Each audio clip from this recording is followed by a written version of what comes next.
Aksi petugas Satpol PP Banyuasin kerjasama dengan anggota TNI Polri dalam memberantas maksiat di bumi sedulang setundung patut diacungi jempol.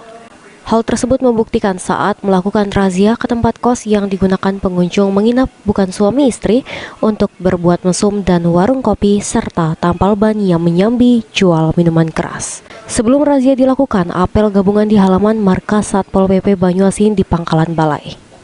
Dari razia tersebut berhasil diamankan sebanyak 16 orang, terdiri dari 6 pria dan 9 wanita, baik remaja dan dewasa, juga 11 dirijen tuak, serta 29 botol minuman keras diamankan ke markas Satpol PP Banyuasin. Kepala Dinas Satpol PP Banyuasin, Indra Hadi, mengatakan razia gabungan ini menyisir sejumlah warung kopi, tampal ban, dan kos-kosan di 3 wilayah, yakni Kecamatan Banyuasin 3, Soak Tapeh, dan Betung yang dijadikan tempat maksiat. Indra menyebut pihaknya satu persatu lokasi yang menjadi potensi tempat mesum dan jual minuman keras langsung kena razia tanpa ada negosiasi di tempat.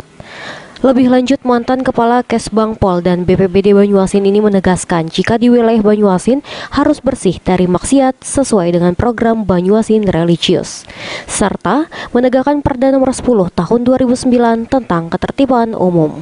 Malam ini kita dari tim terpadu Pol PP, Kodim, dan Polres, kita menyisiri Kecamatan Siga, khususnya Kelurahan Setrio sama Kecamatan Betung, Limbah Asam.